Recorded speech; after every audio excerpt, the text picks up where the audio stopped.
Hello dear student. तो जैसा कि आप लोगों ने वीडियो में मेरा देखा होगा प्रीवियस वाला, उसमें हम लोगों ने क्या किया था, स्थिर वैद्युत विभव तथा धारिता, इसमें जितने भी डेरिवेशन थे, जितनी भी थ्योरी थे, हम लोगों ने सारी कंप्लीट कर ली थी। और मैंने उस वीडियो में कहा था कि क्या कहा था कि इसके बाद जो अपना वीडियो आएगी उसमें न्यूमेरिकल्स रहेंगे। तो उसी बात को लेकर के हम लोग इस चैप्टर के सारे न्यूमेरिकल लेकर आए हैं। इस वीडियो में हम लोग कंप्लीट करेंगे all numerical of chapter second in physics class 12। मतलब क्लास 12 की जो फिजिक्स है उसमें सेकंड चैप्टर है, उसके सारे न्यूमेरिकल्स हम लोग सॉल्व करेंगे। और मैंने न्यूमेरिकल सारे एक पास लिख लिए हैं जो कि आपके प्रीवियस ईयर लगातार आगे पीछे पूछे जाते हैं। तो सारे न्यूमेरिकल्स इंपॉर्टेंट आपके रहेंगे, एक एक कर करके हम लोग सारे अच्छे से समझ लेंगे। तो जिसने मेरी वीडियो पीछे ले नहीं देखी वो देख ले, क्योंकि इसमें सारे इंपॉर्टेंट डेरिवेशन हैं और इसी डेरिवेशन से बच्चे फ़ायदा उठाते हैं, मैंने बता दिया था। तो हम लोग टाइम वेस्ट नहीं करते हैं और अपना न्यूमेरिकल स्टार्ट करते हैं। पहला प्रश्न, चित्र में प्रदर्शित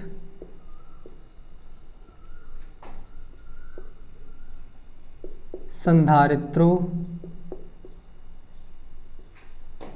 की तुल्य धारिता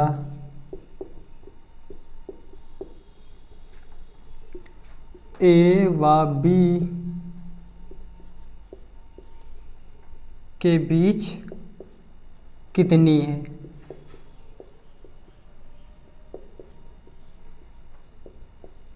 तो यहाँ पर क्या होगा, अपने पास एक डायग्राम बनाया जाएगा। डायग्राम बना है,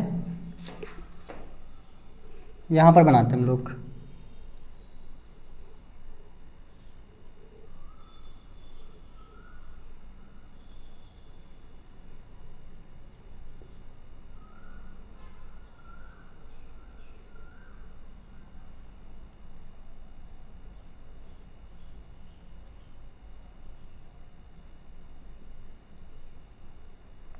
बच्चा ये जो क्वेश्चन अपना आया है समांतर क्रम श्रेणी क्रम का क्वेश्चन है। मैंने अपने प्रीवियस वीडियो में बताया था ऐसे टाइप के क्वेश्चन काफ़ी पूछे जाते हैं। तो जिसको पता चल गया कैसे कौन श्रेणी क्रम में होता है कौन समांतर क्रम में, तो आराम से कर लेगा। 1 माइक्रोफैरड, 1 माइक्रोफैरड, ये भी 1 माइक्रोफैरड है। इसको हमको सॉल्व करना है कि कौन सा श्रेणी क्रम है कौन सा समांतर क्रम है, इसके तुल्य धारिता निकालनी है। तो ए यहाँ पर है और बी यहाँ पर है, तो हमको निकालनी है तुल्य धारिता। और तुल्य धारिता के लिए हम लोगों को क्या करना पड़ेगा, देखना पड़ेगा कौन श्रेणी क्रम में कौन समांतर क्रम में। श्रेणी क्रम का मतलब होता है कि एक लाइन से लगे हों, समांतर क्रम का मतलब होता है ऊपर नीचे लगे हों। तो देखते हैं कौन कैसा होगा। देखो अभी ये और ये किसकी बात करें तो ये कैसे लग रहे हैं हम लोगों को, श्रेणी क्रम में लग रहे हैं, एक लाइन से है ना। या फिर हम लोग यहाँ चले, ए से चले, ये चले, ये मिल गया, ये मिल गया, ये मिल गया। मतलब एक ही लाइन से चलेंगे तो सब कुछ मिल जाएंगे, मिल गए। मतलब सारे एक लाइन से लगे हैं तो हम लोग सबको एक साथ ही सॉल्व कर लेंगे। ये और ये, यार इसकी वैल्यू हम लोगों ने लिखी नहीं, इसकी वैल्यू लिख लेते हैं। 1 माइक्रोफैरड हो गया ना। अब इसको सॉल्व करते हैं हम लोग। तो ये सब क्या है, एक लाइन चलेंगे तो मिल जाएंगे आराम से। तो इनकी जो तुल्य धारिता होगी, यहाँ पर देखो 1 माइक्रोफैरड, 1 माइक्रोफैरड, 1 माइक्रोफैरड और 1 माइक्रोफैरड, चारों है ना। देखो यहाँ चलोगे, ए से चलोगे, ए से चले, एक मिल गया, दोनों मिल गए, तीनों मिल गए, बी मिल गया, है ना। तो ये चारों कैसे हैं, श्रेणी क्रम में है, क्रम में जुड़े हैं। इतनी बात तो समझ में आई होगी। जब चारों श्रेणी क्रम में जुड़े हैं देन हम लोग क्या कर सकते हैं, इसको सॉल्व आसानी से कर सकते हैं। श्रेणी क्रम का फॉर्मूला लगाएंगे। श्रेणी क्रम का फॉर्मूला क्या होता है, 1/c is equal to 1/c1 plus 1/c2 plus 1/c3 plus 1c/4। तो 1/c इज इक्वल टू 1/1 1/1 1/1 1/1। तो सबको ऐड कर दो कितना आ जाएगा 1/c बराबर कितना, एक एक है ऊपर एक एक है, तो ऊपर वाले जुड़ जाएंगे, 4 हो जाएगा, नीचे वाला एक रहेगा, उल्टा कर दो 1/c इज इक्वल टू 4, उल्टा करने पर क्या होता है, c ऊपर एक नीचे, c ऊपर एक नीचे, एक ऊपर 4 नीचे, एक ऊपर 4 नीचे, 1 लिखा नहीं जाता, तो c बराबर कितना आ गया 1.4। इसको हम लोग भाग दे देंगे, c इज इक्वल टू, इसको भाग 4 4 4 दूना 8 4 पंजे 20 माइक्रोफैरड। तो बच्चा अपना ये आ गया आंसर ना, उम्मीद है समझ में आया होगा। तो आप लोग इसका स्क्रीनशॉट ले लो, हम लोग क्वेश्चन नंबर 2 की ओर बढ़ते हैं। हाँ तो भैया आप लोगों ने स्क्रीनशॉट ले लिया होगा, इसको रेज करते हैं। मेन चीज़ है श्रेणी क्रम और समांतर क्रम को पहचानना, अगर ये पहचानना आ गया तो आराम से क्वेश्चन सॉल्व कर लोगे, ठीक है। तो प्रश्न नंबर 1 हो गया जो कि आसान था, और प्रश्न नंबर 2 क्या कह रहा देखते हैं भैया।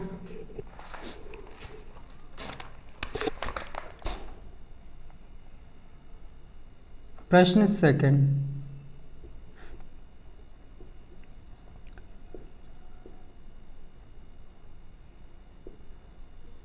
दो बिंदुओं के बीच विभवांतर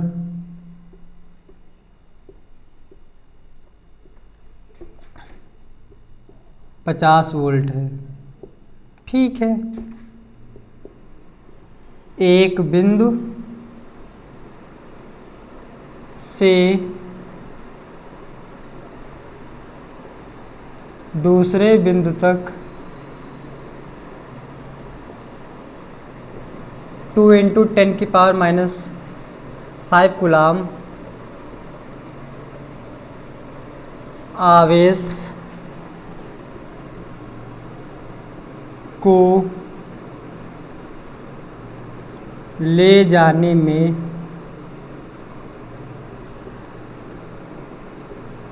कितना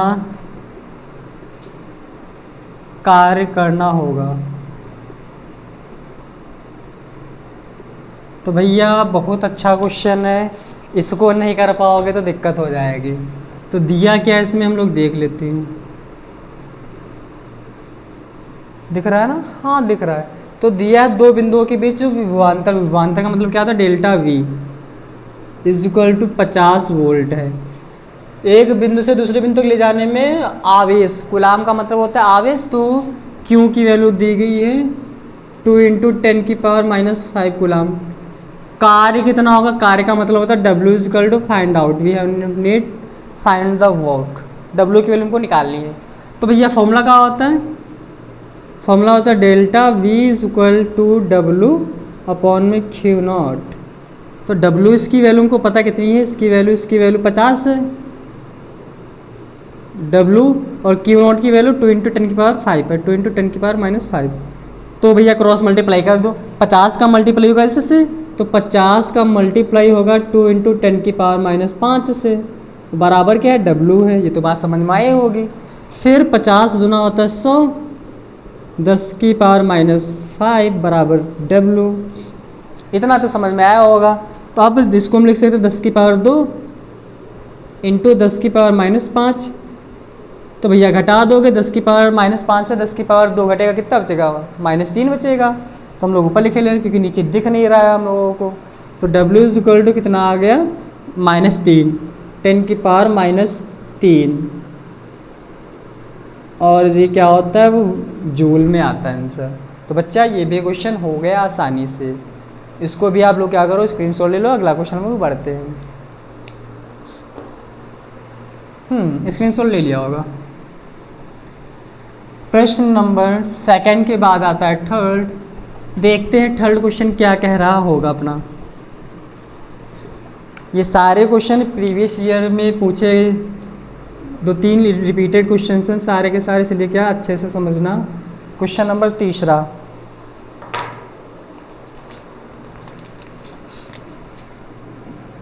10 सेंटीमीटर की दूरी पर स्थित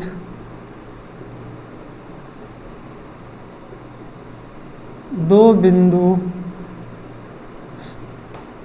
ए व बी के विभव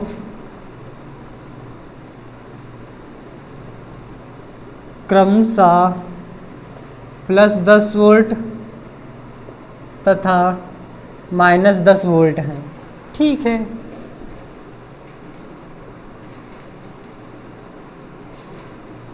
फिर 100 कूलाम आवेश को ए से बी तक ले जाने में कितना कार्य करना होगा।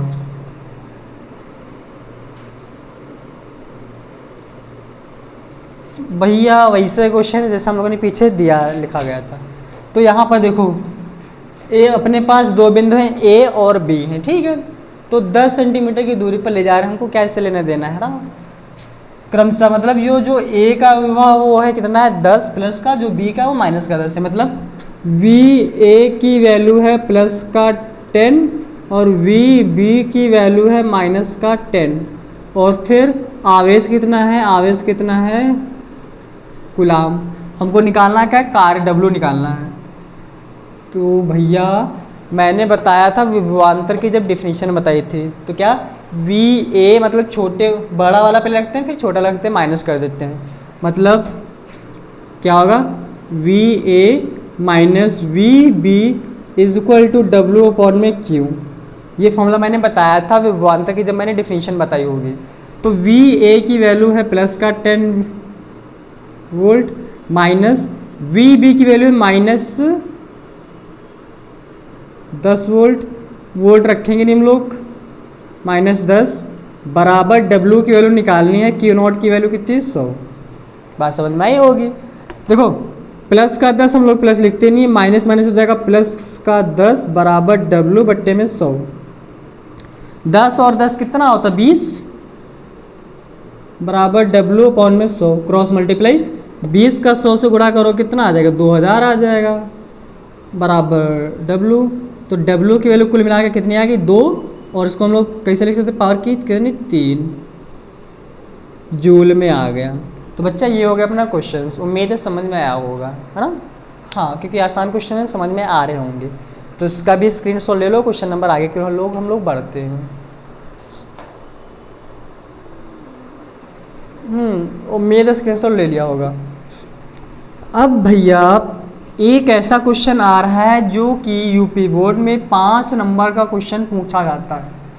कितने नंबर का 5 नंबर का। तो भैया क्वेश्चन जरूर इम्पोर्टेंट होगा। क्वेश्चन इम्पोर्टेंट है, क्लास में भी कराया गया इस टाइप का। क्वेश्चन 4 तुल्य धारिता ज्ञात कीजिए। मतलब इसमें एक डायग्राम बना होगा, उसकी तुल्य धारिता निकालनी पड़ेगी। डायग्राम भैया देख लो।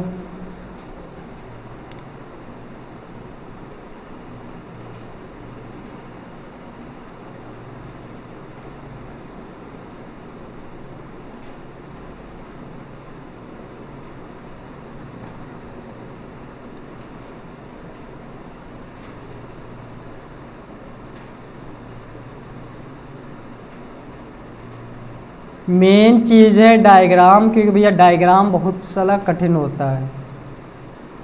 सबसे कठिन डायग्राम होता है। डायग्राम समझ में आ गया तो क्वेश्चन भी आसानी समझ जाओगे। तेरे इस चेहरे को चांद सुनहरे को मैंने तो नजर में उतारा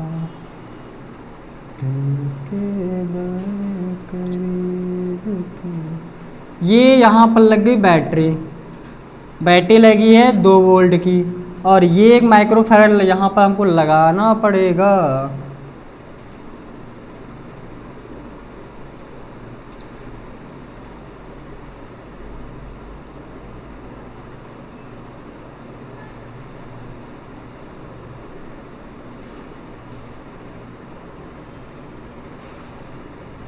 ये अपना है ए पॉइंट और ये अपना है बी पॉइंट।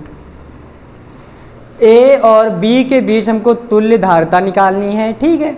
तो वैल्यू देख लेते हैं। ये जो वैल्यू है 4 माइक्रोफैरड है, 4 माइक्रोफैरड, और ये है 18 माइक्रोफैरड, 18 माइक्रोफैरड, और ये है 3 माइक्रोफैरड, ये भी है 3 माइक्रोफैरड, और ये भी है 3 माइक्रोफैरड, और ये 6 माइक्रोफैरड। तो भैया ए और बी के बीच तुल्य धारिता निकालनी है। डायग्राम इतना बड़ा है, अच्छी बात है, डायग्राम बड़े होते हैं। अब क्वेश्चन आसानी से देखना। तो मैंने बताया था सबसे पहले से में देखते हैं श्रेणी क्रम वाला सॉल्व होगा या फिर समांतर क्रम वाला सॉल्व होगा।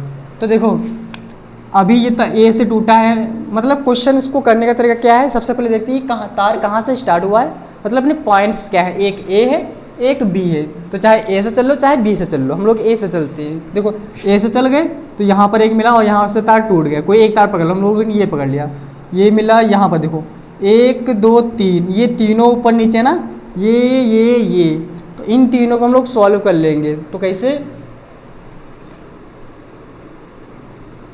चित्र में 3 माइक्रोफैरड, 3 माइक्रोफैरड तथा 3 माइक्रोफैरड आपस में कैसे जुड़े हैं,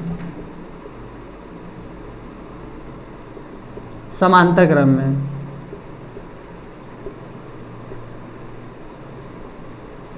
तो फॉर्मूला कौन सा लगाओगे, 1 C बराबर C1 plus C2 plus C3। तो C बराबर C1 की वैल्यू है 3 प्लस 3 प्लस 3, C की वैल्यू आ जाएगी 9 माइक्रोफैरड। इतनी बात तो समझ में आई होगी। अब इसका नया डायग्राम बनाना पड़ेगा भैया।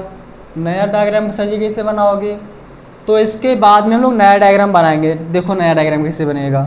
तो नए डायग्राम में हम लोग क्या करेंगे, ये और ये और ये तीनों को हम लोगों ने एक कर लिया, तीनों में से एक बचेगा। ये भैया एक बच गया। और सर जी इसकी वैल्यू कितनी होगी, इसकी वैल्यू कितनी निकली है, टोटल 9 निकली है। तो इसके जगह पे हम लोग क्या रख देंगे, 9 माइक्रोफैरड। ठीक है भैया, ये भी बात समझ में ही होगी। अब डायग्राम छोटा हो गया। अब क्या करना पड़ेगा, देखो ये वाला और ये वाला आपस में कैसे दिख रहे हैं, एक लाइन से है ना। और जो लाइन से होता है उसे हम लोग क्या कहते हैं, श्रेणी क्रम में। तो यहाँ पर क्या लिखना पड़ेगा, तथा, ये दिख रहा है, हाँ दिख रहा है, तथा क्या है 18 माइक्रोफैरड और 9 माइक्रोफैरड आपस में कैसे हैं, आपस में श्रेणी क्रम में जुड़े हैं।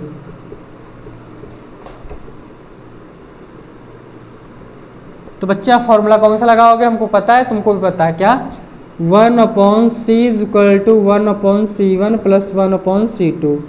1/c = c1 की वैल्यू है 18 और प्लस c2 की वैल्यू कितनी 9। एलसीएम निकाल लो। 18 और 9 का एलसीएम कितना होता है, 9 का 9 2 18 मतलब 2 होता है, 18 होता है। तो 18 का एक पड़ा को एक का, अच्छा ये समझ लो, हमको 9 में क्या गुणा कर दे कि 18 हो जाए। तो 9 में गुणा करेंगे 2 से, तो ऊपर नीचे हम लोग 2 से गुणा कर लेंगे। तो 1/18 प्लस 2 1 कम 2 और 9 2 18, ये सेम हो गया। जब ये वाला सेम होता तो हम नीचे वाला एक बार लिखते, ऊपर वाला इसे जोड़ देते, 1 + 2।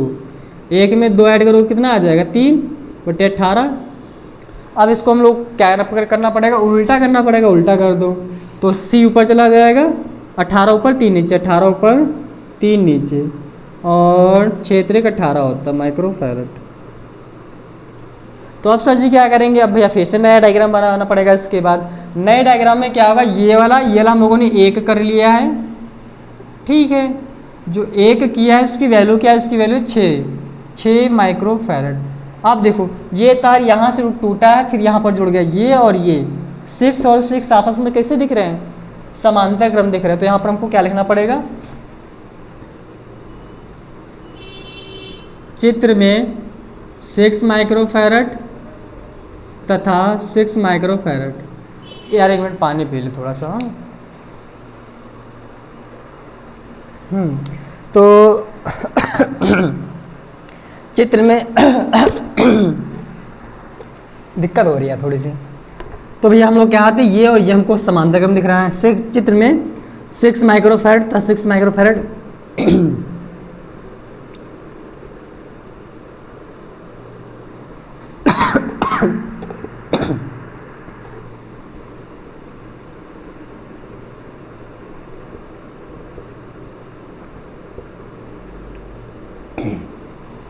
समांतर क्रम में है तो C बराबर C1 प्लस C2, वैल्यू क्या है इसकी 6 और ये भी 6।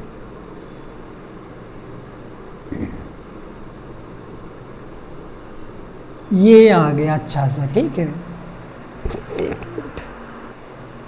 तो भैया ये हम लोगों ने सॉल्व कर लिया है। C की वैल्यू, C1 की वैल्यू 6 है, C2 की वैल्यू भी 6 है, तो हम लोगों ने 6 को ऐड कर दिया, 12 माइक्रोफैरड आ गया ना, आसानी से 12 आ गया। अब क्या करेंगे भैया हम लोग, क्या इसको और इसको हम लोगों ने एक कर लिया, तो ये एक नया डायग्राम बन जाएगा, एक ही में हो जाएगा।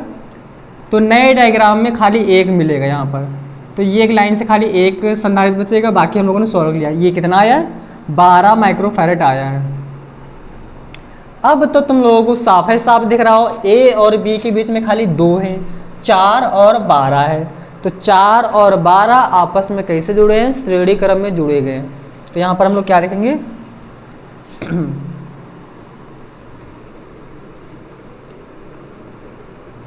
समांतर क्रम में है। देखो भैया क्या है, 4 माइक्रोफैरड तथा 12 माइक्रोफैरड आपस में श्रेणी क्रम में है।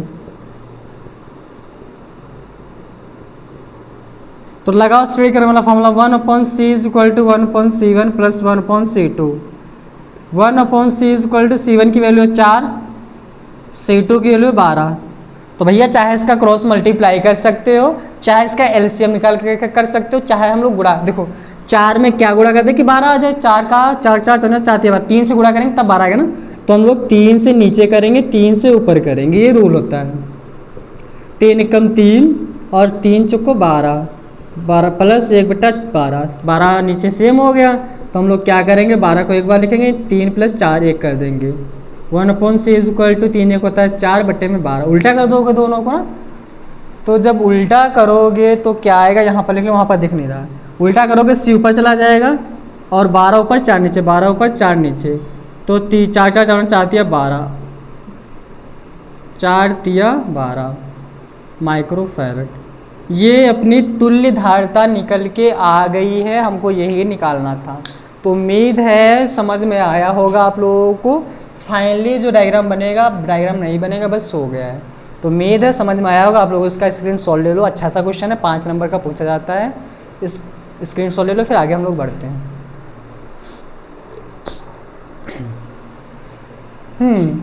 तो क्वेश्चन समझते रहना और स्क्रीन शॉट लेते रहना, क्योंकि यूपी बोर्ड या फिर किसी भी पेपर में जाओगे तो भैया आसानी होगी कि हाँ सर हमने ये पढ़ा है, आराम से हम इसको सॉल्व कर लेंगे।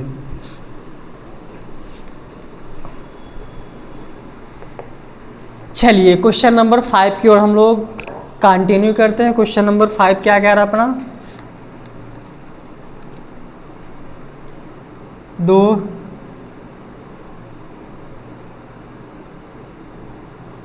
बिंदुओं के बीच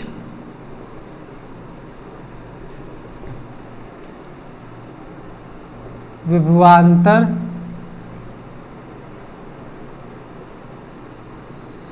50 वोल्ट है।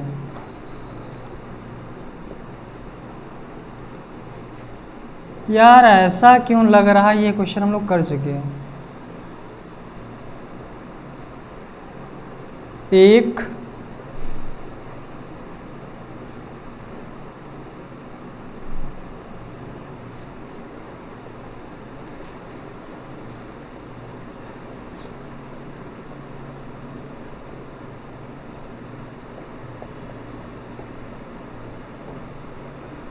आवेश को ले जाने में कितना कार्य करना पड़ेगा, को ले जाने में कितना कार्य करना होगा। ऐसा क्वेश्चन हम लोगों ने भी किया था, क्वेश्चन नंबर दूसरा जो किया था, आसान क्वेश्चन था। इसमें दिया क्या था, ये 50 वोल्ट की वैल्यू है, 50 वोल्ट। आवेश क्यू की वैल्यू है 3 × 10⁻⁸ कूलाम, और डब्ल्यू को निकालना है। बच्चा फॉर्मूला लगाओगे V बराबर W/Q। तो इसको सॉल्व कर लोगे। इसका आंसर तुम लोग क्या करोगे, कमेंट में बताओगे कि सर जी इसका आंसर इतना आया है। वेट करेंगे आप लोगों के कमेंट का, ठीक है। तो इसका आंसर आप लोगों के भरोसे छोड़ रहे हैं, छोड़ दिया। तो इसको रेज करते हैं, क्वेश्चन नंबर आगे हम लोग कंटिन्यू कर लेते हैं।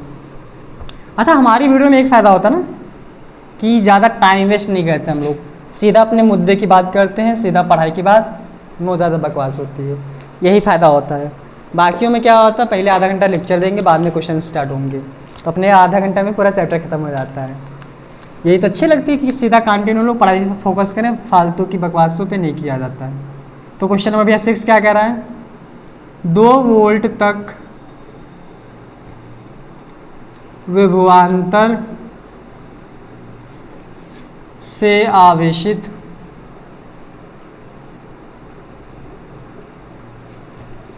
10 माइक्रोफैरड धारिता के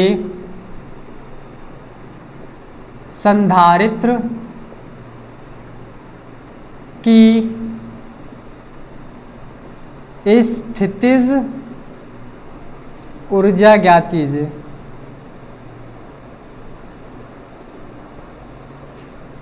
ठीक है भैया, जो इसमें दिया गया हम लोग उसको लिख लेंगे, बाद में सॉल्व करते हैं, आसान अपना रहता है। तो ये दिया गया V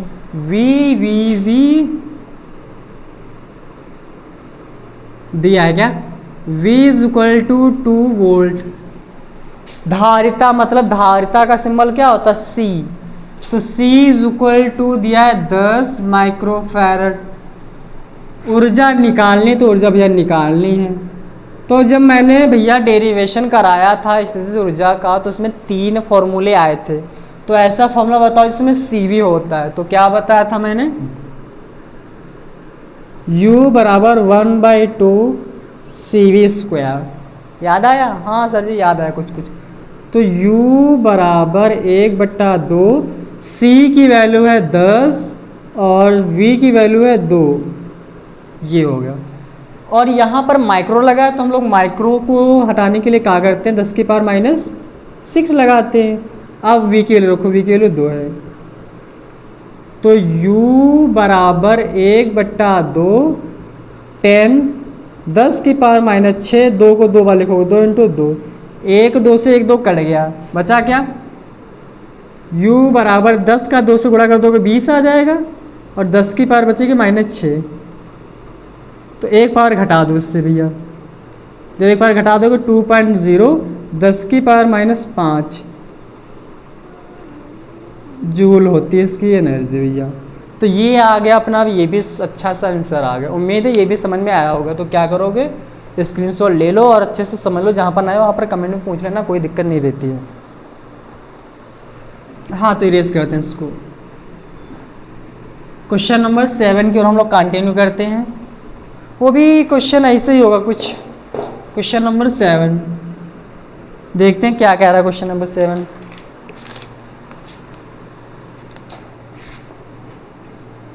दस पिकोफैरड का एक संधारित्र 50 वोल्ट बैटरी से जुड़ा है।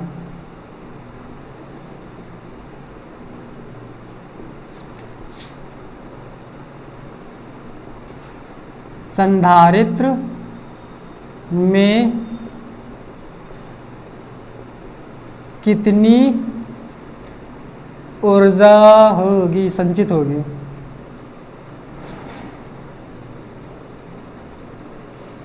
ये क्वेश्चन है भैया अपना, बहुत अच्छा क्वेश्चन है।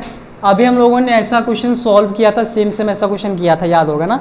अब इसमें क्या दिया, पिको फैरड। फैरड का मतलब क्या होता है, धारिता होती है। हाँ सर जी, धारिता मतलब C बराबर कितना है, 10 पिको फैरड। पीको को चेंज करेंगे तो 10 इंटू 10 के पावर कितनी लगती है, -12 लगती फैरड। ये V दिया गया, V is equal to 50 volt. ऊर्जा, फिर से हमको ऊर्जा निकालनी है, ऊर्जा।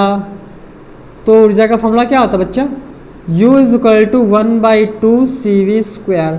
C की वैल्यू ये है और V की वैल्यू ये है, रखोगे भैया, उसको सॉल्व कर लोगे आसानी से, इसका हो जाएगा। तो इसका भी आंसर आप लोग क्या करोगे, हमको कमेंट में बताओगे कि सर जी इसका आंसर ये आ रहा था, तो हाँ देखो सही है कि गलत है। तो ये इसका आंसर तुम लोग कमेंट करके बताओगे कितना आया है। तो इसके बाद वाला क्वेश्चन हम लोग बढ़ लेते हैं, क्वेश्चन नंबर जो कि क्या रहेगा, 8 रहेगा। देखो क्वेश्चन इसलिए तुम लोगों को दिया जाता है ताकि आप लोग सॉल्व करो और आपका जो माइंड सेट है अच्छा सा बन जाए, ताकि आप लोग ये ना समझ में आए कि हाँ हमको सिर्फ देखने को मिलता है, करने के लिए नहीं मिलता है। अगर बीच में आप लोग क्वेश्चन करते जा रहे हो तो ये मेरी गारंटी है कि आपको क्वेश्चन आसानी से समझ में आ जाएंगे। अगर भैया आप लोग ऐसे देख रहे हो बिना कॉपी किताब लें तो समझ में नहीं आएगा, ये हमारी गारंटी है। अगर अच्छे से समझना है तो कॉपी किताब लेकर बैठा करो और जो क्वेश्चन दिए जाएँ उनको सॉल्व किया करो, ताकि हाँ पता तो चले कि ये आंसर ला पा रहे हो या फिर नहीं ला पा रहे हो ना। तो इसको इरेज करते हैं, क्वेश्चन नंबर 7 हो गया, 8 की ओर हम लोग कंटिन्यू करते हैं। क्वेश्चन नंबर 8 हो सकता है ये क्वेश्चन अपना लास्ट हो भैया, क्वेश्चन लास्ट है, बहुत अच्छा क्वेश्चन है। तुल्य धारता ज्ञात कीजिए।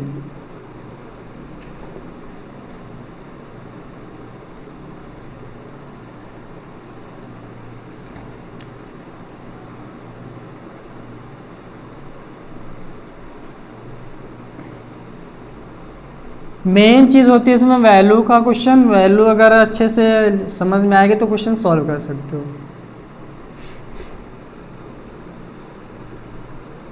ये B है, ये A है, 2 माइक्रोफैरड, 3 माइक्रोफैरड, 1.8 माइक्रोफैरड, 6 माइक्रोफैरड। ये भैया क्वेश्चन है, इसकी तुल्य धारता निकालनी है। तो तुल्य धारता तुम ही लोग निकालोगे, ठीक है, हिंट दिए दे रहे हैं। देखो ये और ये एक लाइन से जुड़े हैं, ये कैसा है, श्रेणी क्रम में है, तो इसको पहले सॉल्व कर लोगे, ठीक है। फिर ये ऊपर एक हो जाएगा और नीचे ऊपर नीचे कैसे होता है, समांतर क्रम, तो इसको और इसको समांतर क्रम सॉल्व कर लोगे, ठीक है। जब समांतर क्रम सॉल्व करोगे तो फिर से एक आ जाएगा, फिर ये कि ये, फिर ये कि श्रेणी क्रम में हो जाएगा, फिर से श्रेणी क्रम लगाओगे और इसका आंसर आ जाएगा। तो उम्मीद है आप लोग इसको सॉल्व कर लोगे। तो इसका आंसर आप लोग क्या करोगे, कमेंट में बताओगे कि सर जी इसका आंसर ये आया है, ठीक है। तो अपने ये न्यूमेरिकल्स इतने ही थे, आपकी विद्या और मास्टरमाइंड में इतने ही क्वेश्चन सारे छांट के मिले हैं, ठीक है, और जो कि रिपीटेड हो रहे हैं। तो ये चैप्टर अपना ख़त्म हो गया है। न्यूमेरिकल डेरिवेशन सभी परिभाषाएं अच्छे से हो गई हैं और उम्मीद है आप लोगों को भी अच्छे से समझ में आया होगा। जिन बच्चों ने नोट्स बनाए हैं उनके लिए बहुत ही बेनिफिशियल होगा। क्यों, क्योंकि आने वाले एग्ज़ाम में या फिर टेस्ट में वो लोग आसानी से कवर कर लेंगे कि हाँ हमने टेस्ट में ये पढ़ा है, ये टेस्ट में ये भी पढ़ा है, ठीक है। तो जो बच्चे कॉपी के साथ नोट्स बना रहे हैं उनको बहुत ही बेनिफिट होगा। तो सभी से ये रिक्वेस्ट रहेगी कि अगर क्लास आप लोग अटेंड किया करिए तो कॉपी पेन लेकर ज़रूर बैठा करिए और जो क्वेश्चन दिए जाते हैं उसका आप लोग आंसर ज़रूर कमेंट में करना। तो बच्चा अगर वीडियो समझ में आती है तो क्या करोगे, वीडियो को लाइक ज़रूर कर देना। तो अब इस वीडियो में हम लोग इतने ही रखेंगे। आगे आने वाले वीडियो में हम लोग क्या करेंगे, नेक्स्ट चैप्टर को लेकर आएंगे, ठीक है, जो कि क्या रहेगा, विद्युत धारा रहेगा।